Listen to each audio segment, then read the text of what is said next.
महाराष्ट्र में उप मुख्यमंत्री अजित पवार के अंतिम संस्कार के बाद उनके उत्तराधिकारी की चर्चा तेज हो गई है। लेकिन अजित दादा पवार के दुखद हादसे में मौत के बाद एक बड़ा खुलासा हुआ है।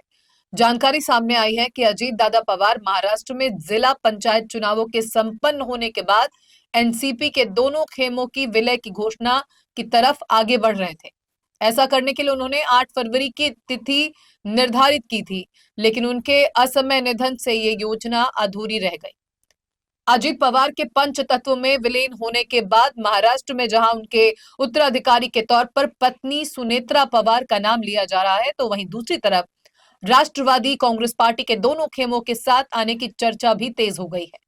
जी हां, सूत्रों के हवाले से एक बड़ी खबर सामने आ रही है कि अगर अजीत दादा पवार जिंदा होते तो महाराष्ट्र की राजनीति में बड़ा परिवर्तन आने वाला था।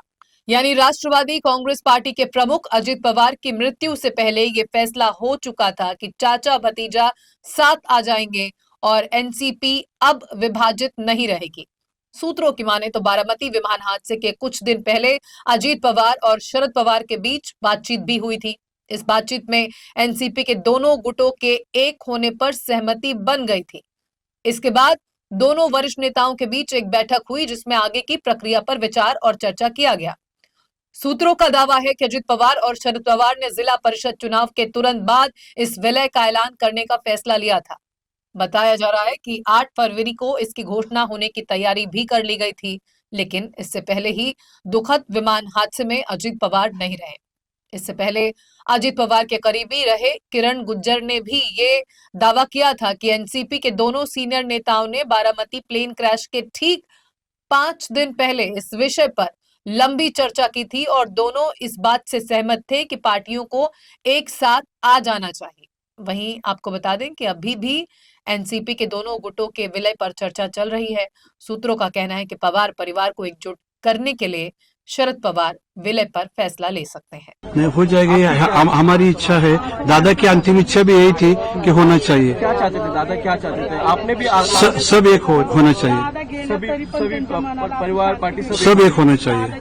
किरण दादा, आपने लास्ट जो कॉल भी है दादा का, आपको ही आया था जो प्लेन में हो रहे थे, तब क्या बात हुई थी उसके बारे में? नहीं, इलेक्शन के बारे में हम बोल रहे थे कि आगे जाके कैसे करेंगे। वहां आने के बाद उनको कुछ पेपर चाहिए थे कि आगे की जो हमारे प्लानिंग थी उसके बारे में, इसलिए मैं देने गया था। दादा आप बहुत क्लोज थे, दादा हर कुछ शेयर करते थे, आपसे डिस्कस भी करते थे। अगर जब दोनों एनसीपी साथ में आने की बात हो रही थी तो क्या सरकार में रहना है या बाहर से आना है, क्या उस बारे में कुछ नहीं, कुछ भी नहीं बताया, कुछ भी नहीं। लेकिन जो हो रही थी बात वो फैमिली, इंटर फैमिली में हो रही थी और वो पॉजिटिवली हो रही थी और दोनों तैयार थे। दादा की भी यही इच्छा थी? हाँ, दादा की अंतिम इच्छा ये, मैं दादा की इच्छा बता रहा था। उन्होंने आखिरी तो मुझे कहा कि अभी एक होना है। मेरा भी ये मानना है कि दोनों राष्ट्रवादी तुरंत एक होनी चाहिए, क्योंकि बहुत बड़ी ताकत महाराष्ट्र में है। 40 एमएलए दादा के हैं, 10 एमएलए साहब के हैं और 8-10 एमपीज उनके हैं। बड़ी ताकत महाराष्ट्र में, तो ये उनके बीच में कोई और नई बातें शुरू नहीं होनी चाहिए। तुरंत एक होके, ये सत्ता तो उनके पास है ही, और इससे कुछ अच्छा अगर नया कोई सिलसिला इससे शुरू होता है तो बहुत खुशी होगी। और सब डिमांड कर रहे हैं कि सुनेत्रा ताई को उप मुख्यमंत्री पद बनाया जाए। वो भी अच्छा काम कर रही है, पॉलिटिकली अभी एक्टिव हो चुकी है। मेरे साथ राज्यसभा में वो काम कर रहे हैं, मैं देख रहा हूँ, उनका स्वभाव भी अच्छा है। अगर तीनों पक्ष साथ मिलते हैं और सभी पार्टी की अगर सहायता है तो मुझे मैं मानता हूँ कि उन्हें ये पद स्वीकारने में कोई हर्ज नहीं होना चाहिए।